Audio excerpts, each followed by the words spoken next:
Welcome to another episode of Complete Curiosity. Join me, Ralph Benker, and Dr. Alan Watkins as we embark on a journey into the intricate world of HRV.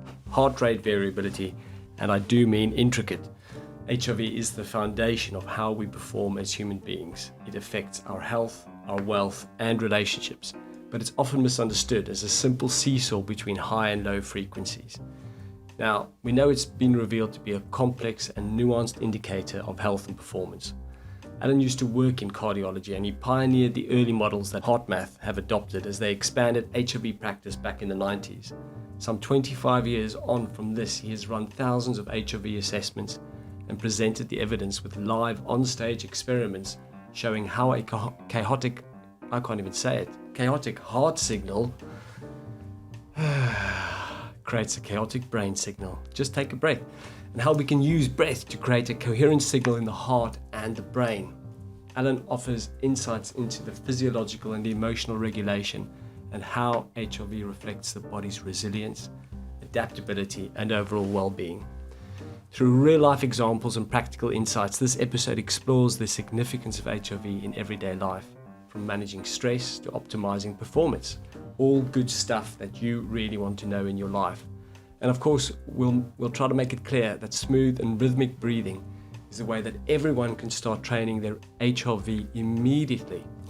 Something incredible happens in the body when you breathe less than 10 breaths per minute, and you'll discover how rhythmic breathing can positively influence HRV and empower you to take control of your health. Whether you're new to the concept of HRV or seeking to deepen your understanding, this episode of Complete Curiosity promises to enlighten and inspire. So let us take a smooth, rhythmic breath and dive in. Hi, Alan. How's your HRV doing today? Well, as you know, Ralph, I've been a little bit ill, so probably lower than normal. But great to talk to you as always, and particularly excited about today's conversation, a subject very close to my heart, literally and metaphorically. Well, of course it is. So for those people wondering what HRV is, of course, we're talking about heart rate variability today. And it's quite an interesting phenomenon because it seems to have been around in certainly kind of medical circles for the last 50 years or so. And increasingly also now being used for kind of stress-related and just high performance and athletics. People are using HRV to essentially track their physiology. And I thought it'd be a good idea to maybe just start with a little bit of a definition of this concept of HRV. Of course, it's related to the heart, but got nothing to do with the heartbeat itself. So what are we talking about when we talk about HRV? Well, we're talking about the variance in your heart rate from moment to moment. And in fact, the understanding that this is important goes back to ancient Rome. The famous Galen, the famous physician, noticed that women with breast cancer, their pulse rate varied more or less than other women. And so it's been known for a long time. But the modern interest in HRV really started in obstetrics, a field I know well, having delivered 3 of my 4 boys. And it was noticed in the sort of 50s and 60s that if you recorded the baby's heart rate during labour, you could determine which babies were at risk. And actually, even today, it's an indication for an emergency cesarean. So if the baby's variability, i.e. the moment-to-moment variation in their heart rate, if you get a loss of variability, then the baby is acidotic or potentially acidotic. So you then need to do a pH scalp sample. And if that looks bad, an emergency cesarean. That's still the protocol even today, Ralph. So it was known since the 50s that actually a loss of heart rate variability predicted infant mortality in labour. And then the kind of interest in HRV kicked on because an Australian physician noticed that it wasn't just predictive of mortality in labour. If you looked at people who had had a heart attack, those people who lost variability after the heart attack were much more likely to die than those people who recovered their variability after a heart attack. So it was used to predict post-heart attack mortality, and that was sort of in the 90s.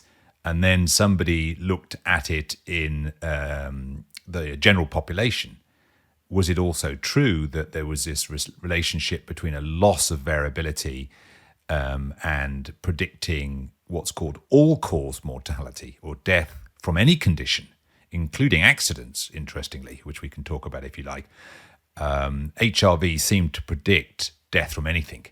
So there's this now big literature that heart rate variability is very predictive of mortality in the general population, but also of morbidity or illness. So people who lose variance are more likely to get ill. People who maintain a certain amount of variability are less likely to get ill and are quicker to recover. So that's kicked on a massive amount of interest because of its predictive nature, and partly because it's such easy data to acquire. So the combination of the ease of acquisition of the data and its predictive ability has resulted in there being somewhere between 30 to 50,000 research papers in the medical literature. So it's a very robust finding in terms of heart rate variability's relationship to health and well-being. Yeah, and I think we're seeing so many devices out there now that are purporting to read the HRV data. Of course, it seems a little bit variable given we have so many different formats. So you can wear a chest strap. So, the kind of I guess the gold standard is probably the ECG recording, which is recording the electrical signal of the heart. Mm-hmm. But smartwatches and armbands, anything that has a kind of a PPG, those red and blue lights seem to be able to do a reasonable job of it as well. So let's just kind of unpick this a bit more in terms of the heart rate. So when you talk about heart rate variability, my heart rate is going up and down all the time. Mm-hmm. I might go for a run and I'll probably sit about 130 beats a minute. Sometimes when I'm sleeping, I think I get down to about 42. So what has that got to do with HRV itself, and how does HRV relate to the actual beat of the heart? Well, historically, most people have been obsessed with average heart rates. So you take an average across the course of a minute and say, on average, my heart rate sat in a chair is 72 beats per minute. But taking an average loses all the critical information. I mean, that's like listening to Mozart and saying the average of Mozart is da, which is also the average of Pearl Jam, da. So when you take an average of a heart rate, you lose all the critical information. You can no longer tell whether it's Mozart or Pearl Jam that you're actually listening to. One of the reasons that people were very obsessed with averages, it was thought to be a very blunt indicator of overall physical fitness. So if your average resting pulse rate was 52, you're fit as a fiddle. Whereas if your average resting heart rate was 92, you're a couch potato. And so that's why people got obsessed with average heart rate. But really, the variance is way more interesting and way more useful to us in determining our health. So it's the moment-to-moment variation in your heart rate. So even as we're talking now, your and my heart rate will be bobbling between probably 65 and 85, up and down. So it's that there are two things that are important, which is the amount of variance and the pattern of that variance. And when you look at the amount of variance, there's lots of different ways of measuring it. And we can get into the detail of that. What we've seen is that, as you said, a massive flourishing in the market of all sorts of bits of equipment, watches, rings, chest straps, ear clips, wristbands, and all these things that measure the heart rate variability. But an awful lot of them are not very good quality, and it's questionable whether the data they're generating is really legitimate. But if you've got a good marketing team, you can market and sell millions of bits of this kit, even if the data is basically nonsense, because equipment manufacturers are largely motivated to sell kit. My interest is actually having really accurate data, and some of these bits of kit, the accuracy of their data, I mean, it's improving over time. Generally, the market's getting better, but historically, there's still quite a lot of kit out there that really doesn't measure it and doesn't measure it well. And that, I think, is really important. You have to absolutely understand this in a deep technical level because it's quite complicated being able to measure heart rate variability. So I'll give you two examples. If you're measuring somebody's ECG, which is the electrical signal of the heart, you can measure heart rate variability much more accurately because you can see where the heartbeat actually occurs, the spike of what's called the R wave. And so what you're measuring is the distance between two heart spikes or two heartbeats. If you're using something that detects pulse, you're actually looking at a color change as a result of a blood pressure surge through a blood vessel. And you're making all sorts of algorithmic conclusions about where the heartbeat really occurs based on a color change. That's much less precise. And so the accuracy of the pulse wave detection and using that for heart rate variability is much less accurate than an ECG. And again, the equipment's getting better and the algorithms are getting better. So the gap is closing between measuring heart rate variability using an ECG and measuring heart rate variability using what's called a PPG, a pulse plethysmogram, PPG. So they're getting closer to each other, but they're two different methodologies for assessing heart rate variability. Well, I'm glad you can say pulse plethysmogram. Yes, not the I'll easiest have to word. Pulse. Yeah, I think it's the pulse. It's the double P. Yeah. So plethysmogram. Yeah, so you're really kind of describing two different technologies there. One actually reading the electrical signal, as you say, picking up that R wave. So presumably for that, you have to have a device that's close to the heart to actually pick up that signal. Not necessarily. I mean, it's the quality of your device, your detection device.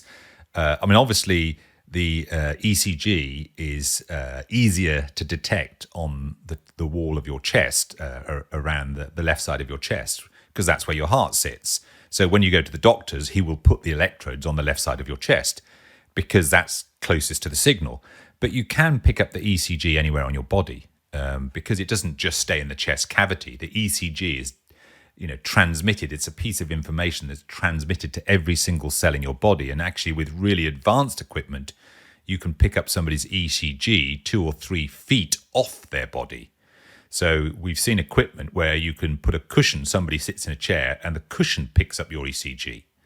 So the data is broadcast. We broadcast like we broadcast heat, heat signals. Everybody's seen the police camera action footage of a perpetrator running across the field, and you can see the heat signal. We also broadcast our ECG out into space. So again, it comes back to the quality of your detection equipment. You can pick up the ECG anywhere on the body. And that's why when you're making this equipment, you have to really be a geek to make good quality equipment that not only detects the information, but also processes the information well, cleans the information, and then presents the data back to you in a meaningful way. So, Alan, we've kind of touched on why people might want to measure their HRV, and you described a number of medical conditions that we can ascertain with that data, and even look at the quality of somebody who's just had a heart operations recovery. So when we look at this in, let's say, an elite athlete or a leader who is leading a large organization, are there kind of similarities with the way that they would look at their HRV data and the kind of performance optimization they can make? Yes. And so HRV, the predominant in the literature, 50,000 papers, most of it's looking at physical conditions like heart disease, diabetes, obesity, epilepsy, chronic pain. So there's a HRV literature in relation to that. There's also an interesting and building literature in relation to heart rate variability in depression. There's nearly 1,000 papers just on the relationship between heart rate variability and depression, for example. 700 papers, heart rate variability and anxiety, heart rate variability and schizophrenia, post-traumatic stress disorder, bipolar, obsessive compulsive disorder. So it's sort of branched out from being used in terms of physical conditions to psychological conditions, and even in relation to life events. So, there's a very small literature on looking at heart rate variability in marital quality, or bereavement or separation or sleep. And then in terms of more general psychological issues in terms of emotional regulation, cognitive performance, those types of things, and now also in the sporting literature. So as a phenomena, heart rate variability has traveled far and wide and is used a lot now in sport. But I must say, still looking at the literature, the basic understanding of what really matters when you measure and record heart rate variability and what it really means is still not great. So, for example, you mentioned sport. In the sporting field, there's a kind of, it's used often to predict whether somebody should train or not train. I.e., are they overtraining? Are they exhausting their system? And I've seen lots of devices, tell athletes they should train or they shouldn't, or they should take a rest day today, based on a lack of understanding of the physiology that's really driving heart rate variability.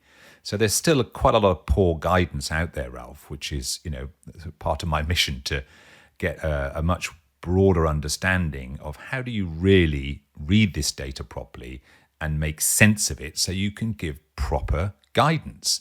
And there's a lot of poor guidance out there based on a lack of understanding of the basic physiology.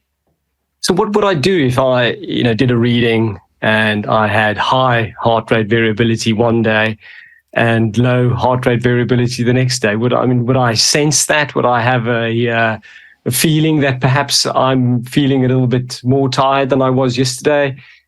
How would it manifest?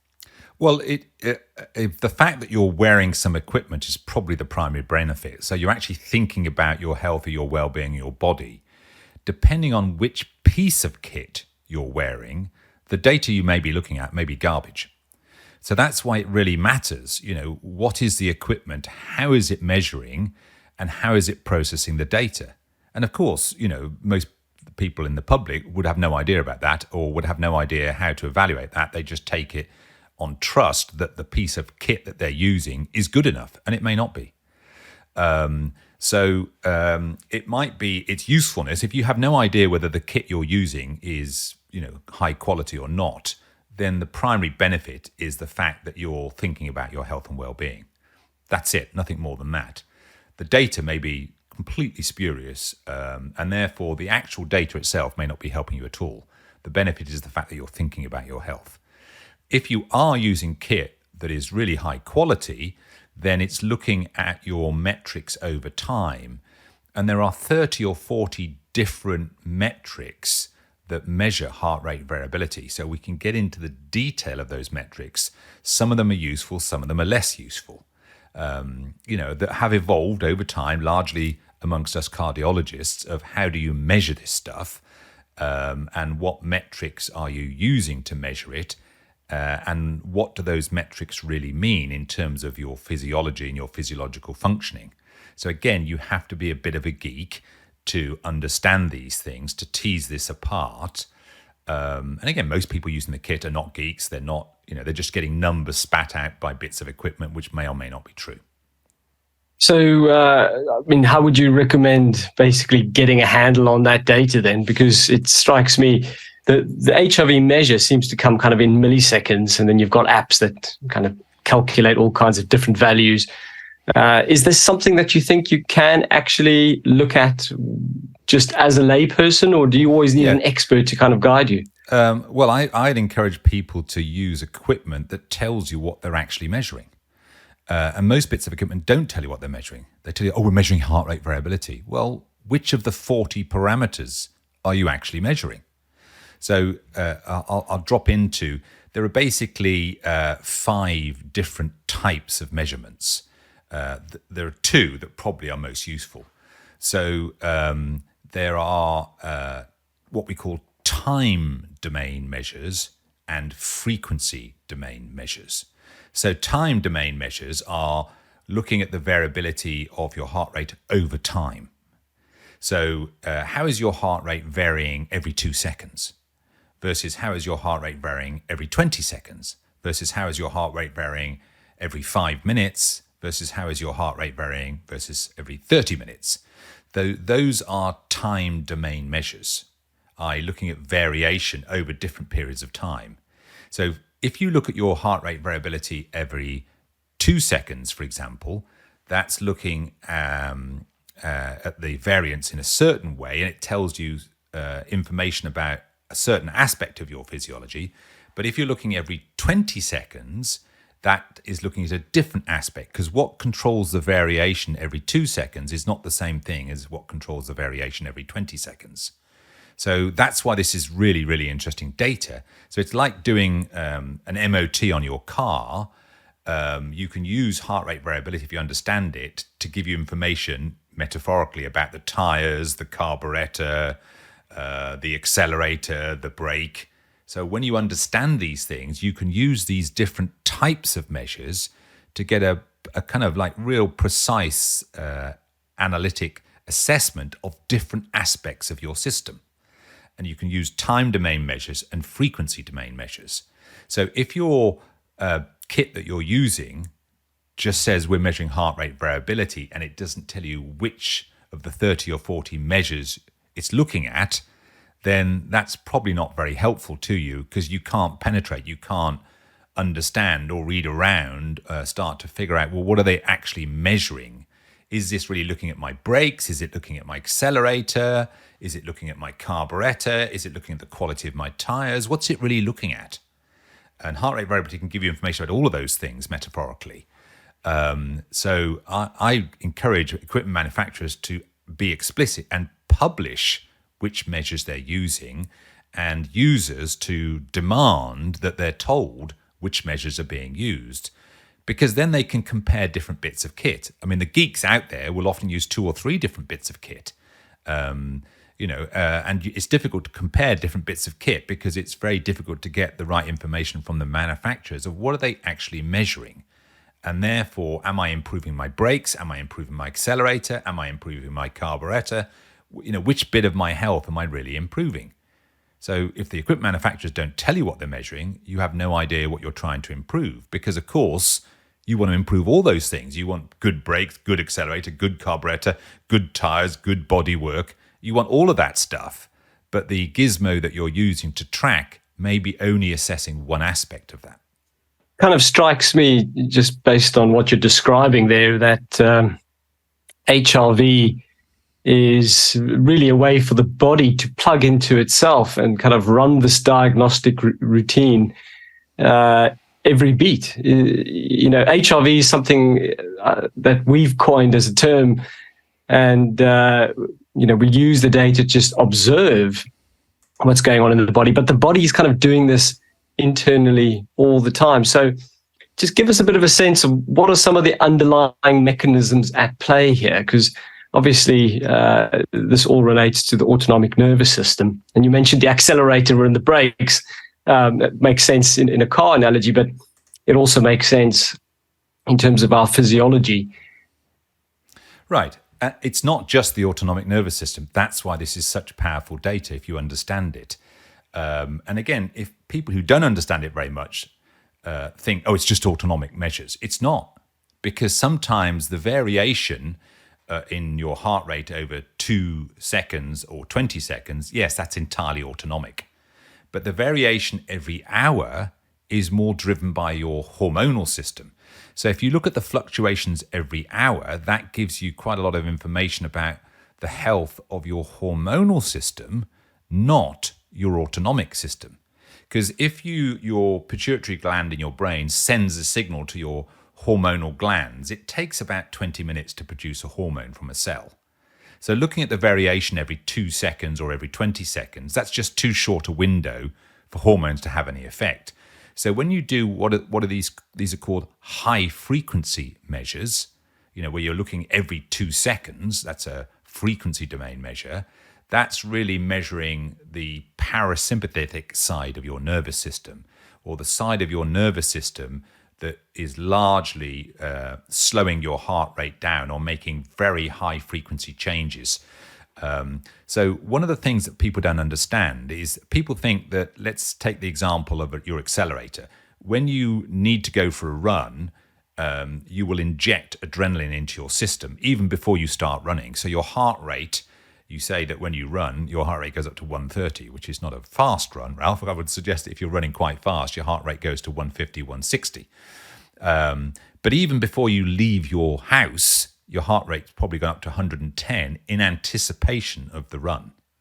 That's because you've injected adrenaline into your system. So most people would understand that adrenaline causes an increase in your heart rate. But what they don't understand that is if you remove adrenaline from your system, the heart rate drops.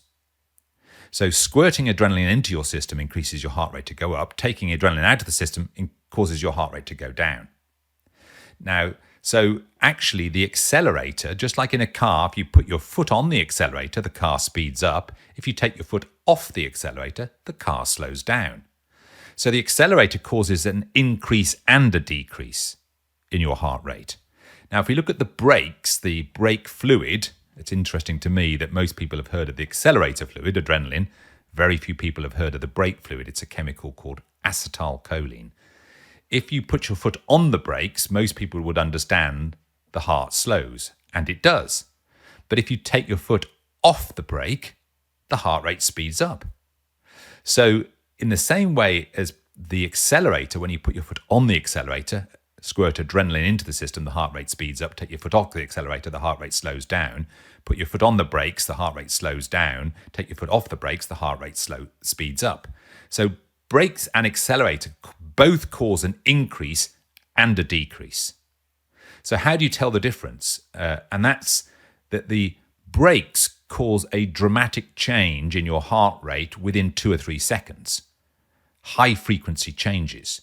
Whereas the adrenaline side, the accelerator side, takes 10 or 15 seconds. So you can actually use HRV to tease apart how powerful are my brakes and how powerful is my accelerator, i.e. how much high frequency brakes, high frequency change have I got, how much low frequency accelerator change have I got. So it's not a simple seesaw that when high frequency goes up, low frequency goes down, or when low frequency goes up, high frequency goes down. Most people think of it as a seesaw. That is absolutely not correct. And that's the oversimplification and misunderstanding that you see pretty much widespread in the community. You can see brakes and accelerator go up at the same time. You can see brakes and accelerator come down at the same time. You can see one go up and the other one stay where it is. You can see the other one go up and or they might seesaw. It's much more complicated and more nuanced than just a simple, adrenaline up, acetylcholine down. It's not binary. And that's what makes it fascinating, is these subtle nuances can give you really high quality diagnostic information if you know how to interpret the data and make good meaning of the data. So you can give way more precise guidance to people if you see the patterns. There are lots of different patterns that we see when we're measuring people's heart rate variability. So, for example, the literature sort of suggests that if you've got a low resting pulse rate, your heart rate on average is 50 beats per minute, you must have really powerful parasympathetic tone because your brakes must be really strong. And we've seen plenty of cases where that just isn't the case. Is people have an average heart rate of 50, so you think, oh, this person's very fit. But when you look at their high frequency tone, it's terrible. And so that's what some people would think, well, that doesn't make sense. It's an anomaly. Well, no, it makes perfect sense if you understand the system in a more nuanced way. It doesn't necessarily follow that just because somebody's average heart rate is low, the parasympathetic tone will be high. And because what controls your average heart rate and what controls the parasympathetic tone, they're two different sets of cells in the base of your brain, in your brain stem, control those things. They're controlled by different mechanisms. So they're not controlled by the same mechanism.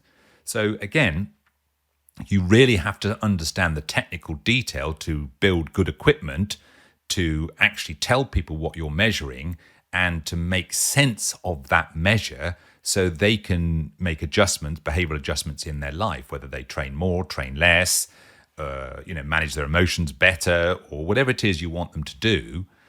You have to understand the data and what the data means. And again, sadly, the market isn't quite there yet. And a lot of the equipment doesn't really give you those sorts of insights.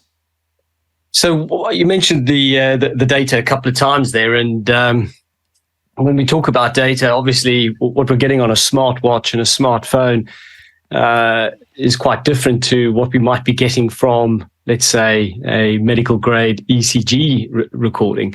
And it struck me that one of the most obvious changes was looking at the data. This particular test case, you kind of saw an event where this person had an argument, and then this incredible disruption of the HRV after that. So, how should we be looking at this information? How can just an ordinary person get a bit of a sense of how their changing state of emotions might actually be affecting their HRV? Right. So it comes back to physiological basics. Again, there are two phenomena that really matter, which is the amount of variance. And as a general rule of thumb, if you have a large amount of variance, that's healthy. Very little variance, your system is rigid and brittle and likely to break. So that's a general principle. By the way, not just in heart rate variability. If you look at, I often tell people, think about the Burj Khalifa towers, the tallest building in the tallest building in the world.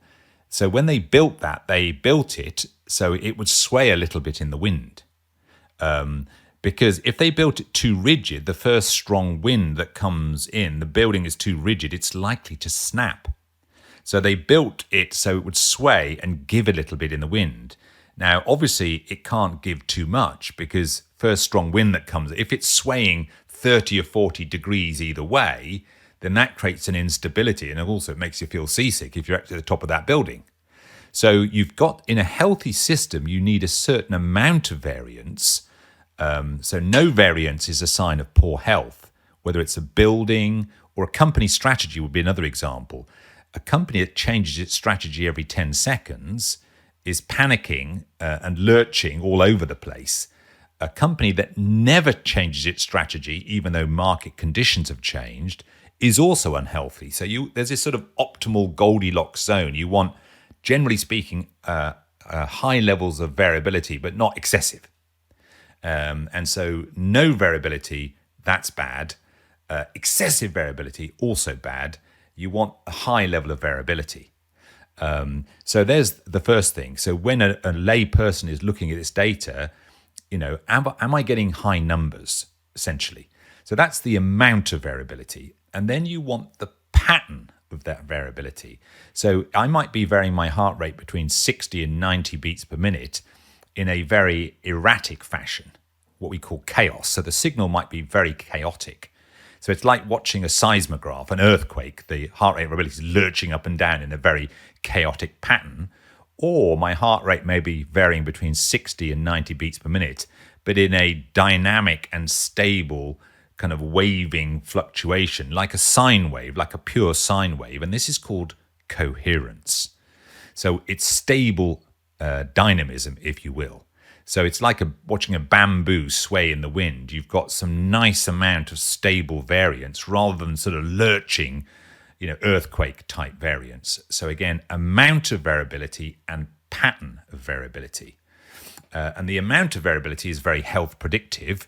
The pattern of variability is much more to do with brain function. So if your heart sends your brain a coherent signal, your brain's likely to work better than if it's sending a chaotic signal. Now, that's not very surprising. You and I are talking from two different countries. If the transmission of your signal over the internet is interrupted, I can't hear what you're saying. We start to get confused. So the inter-system signaling, the signal between you and I, or in this case between the heart and the brain, if it's patchy and erratic, the overall system doesn't work as well. Whereas the signal is stable and variant, that's much better for the system. So it's those two things. So when people are looking at their equipment, nearly all the equipment out there measures amount but gives you no information about quality. And we believe both the quant and the qual are critical. So our app, the Complete app, gives you information about the amount of variability, but also how coherent you are. So when you're in an argument it's likely that you're going to have much more of an earthquake type picture. So the amount of variability, might be okay, but the pattern is all over the place, which is why, in the middle of an argument, you can never think of the smart thing you wished you said, because your signal from your heart to your brain is so erratic and so chaotic, it's inhibiting your brain and you can't think of clever things to say in the middle of an argument. That's why. So quant and qual matters, not just quant. Now, there is, just to finish off the argument, there is a relationship between quant and qual. If you keep running chaos through your system all the time, eventually that chaos signal will diminish the amount of variance you've got. Whereas if you run a high quality signal through your system, if you're more coherent more of the time, the decay in the amount over your lifetime is less. So think of that this way, Ralph, that if you're driving down a road in a sort of stop-start fashion, your signal is erratic. Suddenly you're surging to 60 miles an hour, then you're slamming on the brakes, almost going into the back of the car in front of you. Then you surge in traffic, like driving in any city. Then you'll get 20 miles to the gallon. Whereas if you're cruising down the freeway, the speed may be varying between 40 and 60 miles an hour, but much less in a stop-start, more in a sort of, coherent way, then you'll get 60 miles to the gallon. Your energy will last longer. So these two variables, quant and qual, are largely independent of each other, but the more that you train your system to operate with higher quality signals, the longer you'll last. So there is a definite ultimate health benefit to being more coherent more the time. So not just a short-term brain benefit, but a long-term health and well-being benefit to being more coherent. So it's kind of interesting that most of the equipment is largely focused on quant and ignoring qual, whereas actually it needs to be focused on both.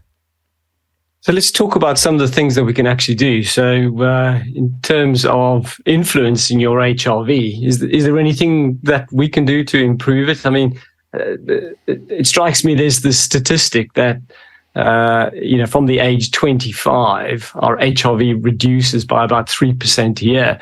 By that rationale, I should be on the floor by now. But, so what are the kind of things that I might be able to do to actually improve my HRV? How do I interact with it?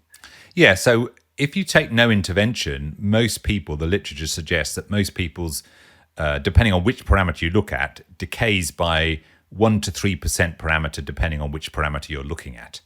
But it resets every year, so otherwise we'd all be dead at 33. It resets every year. So there's a sort of 1 to 3% decline if you don't intervene. But what we've seen is actually if you know how to intervene effectively on your HRV, you can reverse the age-related decline in your HRV. So we've seen people, on average, across all the people we coach, increase their HRV by about 25% in 6 months. So that's effectively getting 10 years younger, i.e. getting back the energy levels you had 10 years ago.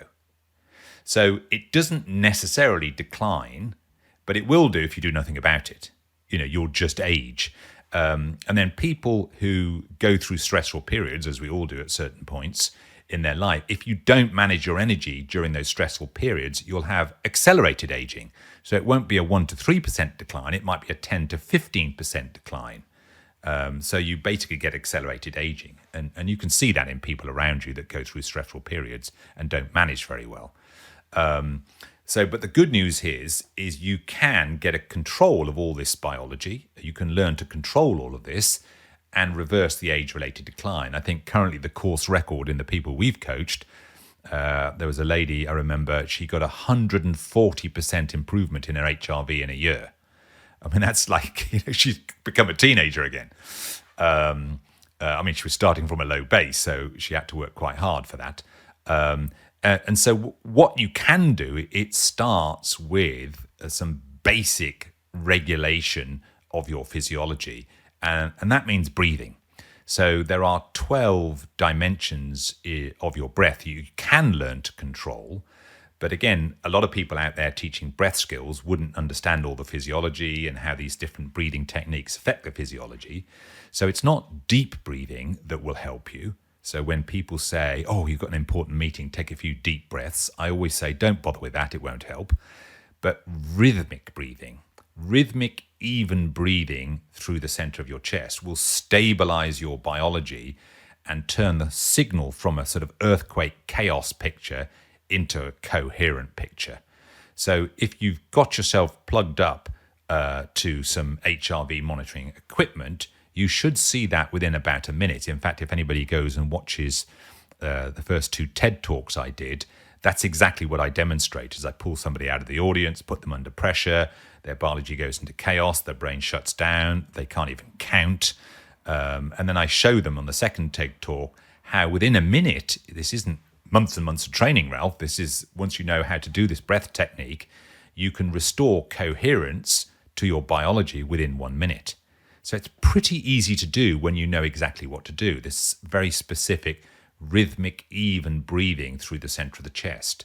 So that will stabilize your biology. But over the longer period, you move from biological stabilization to higher quality emotional regulation. So as we learn to regulate our emotions, that also enhances our heart rate variability over time. So it's the combination of regulating your biology at the physiological level and regulating your emotions, which is why, again, in our complete app, we've got, as you know, lots of skills and tools that we give people of how to do that. There's a massive amount of things people can do to enhance their own health, well-being and immunity and reduce their risk. So what does it mean? Should we all go out there and pick up a smartwatch and or some other device and just start monitoring this every day? Or is it a case of actually maybe doing it periodically? Because one of the assessments you do is this energy audit. And it strikes me it's probably not practical to do an energy audit every day, but how would you recommend? Well, I wouldn't recommend picking up a smartwatch because, as I said right at the beginning, a lot of this kit just gives you garbage data. So that won't help you. It says we're measuring your heart rate variability, but that's not enough. Exactly how are you measuring it and exactly what are you measuring? And if they don't tell you that, then I assume that actually either they don't know or they don't care, or what they're measuring is garbage, because anybody that's measuring it properly should tell you, this is what we're measuring. We're measuring, SDNN or SDNNI or RMSSD or any of these technical things. This is what we're measuring. This is what it means. This is what we're tracking. This is what we're not measuring. So a good equipment manufacturer should tell you all that stuff. And the fact that they don't, we don't want to confuse the customer. The customer needs to know, because how can they interpret the data and how can they compare different devices? So I wouldn't encourage people to just go out and buy a piece of equipment. As I said, the value of that equipment is it makes you a bit more aware, but you might as well have just a watch that sets an alarm every hour to say, remember about your health and well-being. I.e., the data it's giving you may not help whatsoever. So I think if you want to get equipment that does tell you what it's measuring, does give you proper insight. So there are bits of equipment out there that do measure heart rate variability very well. So that's the equipment that you want. And then having the software, so that's the hardware piece, having the software properly interpret that data for you and give you meaningful guidance. So most of the field just hasn't got to that level of sophistication yet, Ralph. It's getting there. Things are gradually improving over time. So I'm a big advocate of get some decent quality kit. And actually, if you've got decent quality kit, you could probably look at your HRV for 5 minutes every day or 10 minutes every day. You don't need to look at it for the whole day. So you could probably track it every day and check in on your heart rate variability every day and look at trends over time, on daily trends over time or weekly trends over time, and hopefully improve 2 things, which is the amount of variability and the quality of that variability over time. If you then want a sort of full MOT, you might want to do that every 6 months, where you measure very accurately for 1 to 3 days, every single heartbeat. And we have roughly 100,000 heartbeats a day, most people. So if you measured every single heartbeat for 3 days, you've got 300,000 data points. Compare that, if you go to your doctor's, by the way, and he does an ECG, they're looking at 4 beats. They're not looking at 100,000 beats. So an ECG at your doctor's tells you virtually no information. So one shouldn't be sort of lulled into a false sense of security. I mean, the ECG is used for different things, to be honest. But looking at, predictive health, the ECG cannot do that, and it was never designed to. Yeah, I mean, I think the hardware, the software, that all makes sense. It does rather sound like you'd benefit from having an expert actually interpret some of this data for you as well. So actually having somebody that can spot the patterns, as you say, and really tease out this complex, nuanced relationship, I think is definitely worthwhile. So, Alan, in terms of using this in organizations, do you see that there is a culture that people are talking about this kind of information? Do they get a bit of a sense of whether they should be doing that big merger and acquisition because the team is ready for it, they actually have the energy to do the job, or is it a case that we look at it more in a personal, individual setting? But both. I think that both should happen. So if we look at the organizational situation, I've been talking to big multinationals about heart rate variability for the best part of 25 years. And I've been saying to them, actually, you should screen your workforce. Do a 5 or 10 minute screening test of your workforce, and that will identify the bottom 5% who appear to have very poor heart rate variability. And then for those, we do a 1 to 3 day intensive assessment. And in that population, we can actually identify those people at risk. So I think that's what organizations should be doing. They should be doing screening protocols, and then doing detailed assessment. So if they really care about their people and they care about their health and well-being of their people, HRV has a huge amount of value to add to organizations. Not least, it will pick up the people who are genuinely at risk earlier. Now, if you're in a country like the United States, then that will save you a massive amount of money because it will detect illness before it really manifests. So you'll save yourself because you'll be able to intervene on the right people earlier before the problem arises. That's a massive money saver, potentially. So I think organizations should be doing large-scale screening of their workforce. And at the individual level, people should be tracking this data themselves, because once they take the trouble to study what this information really means, to understand all these different parameters and which ones they should be tracking, and once there are more bits of equipment out there telling you what they're measuring and how it's changing over time, then people can be empowered to make the right decisions for their own health. And so that's why, as you know, in the Complete app that we've built, trying to put all this in one place so people have the right data being measured and managed, and then giving people the information to make the decisions themselves. As I said, there is a massive amount that we can all do to improve our own health and well-being and reduce our risk, not only by tracking our data accurately and precisely, but also then acting on that data appropriately. And so that's what's required. And the good news is, if you do that, it can make a fundamental difference to your health and well-being. And you have a sort of personalized program for yourself. And therefore, we get away from these massively oversimplistic statements on health and well-being that tend to roll around, and this sort of automatic assumption that physical exercise is, by its very nature, good for all of us. Well, that's, as a general rule, that might be okay. But we've seen people who are, running 5 miles 5 times a week with very poor HRV. And so what you'll often see is it's the type of physical exercise, not the fact of physical exercise, that matter. So it's that kind of subtlety and nuance of guidance that's required for people, i.e. you have a program that's personalized to you and your set of circumstances. So this is coming in, Ralph. I mean, it's coming in terms of, personalized nutrition programs, personalized exercise programs, personalized emotional regulation programs. We've got to have programs that work for you.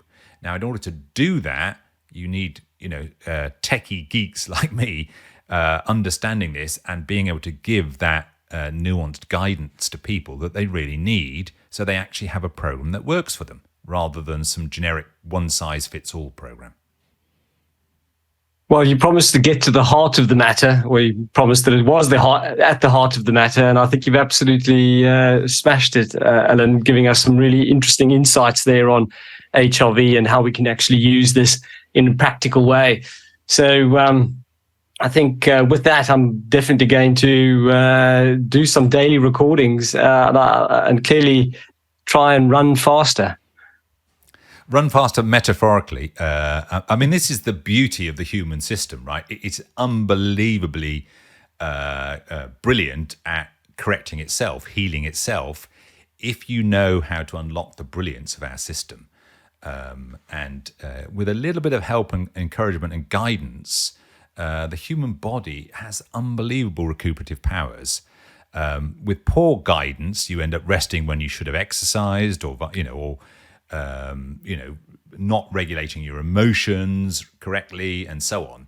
But with a bit of quality guidance, it's like any walk of life, Ralph. If you get really high quality guidance, then you can achieve incredible things. Well, I think we've achieved incredible things on this podcast. Alan, thank you so much. My pleasure. Lovely talking to you, as always, Ralph.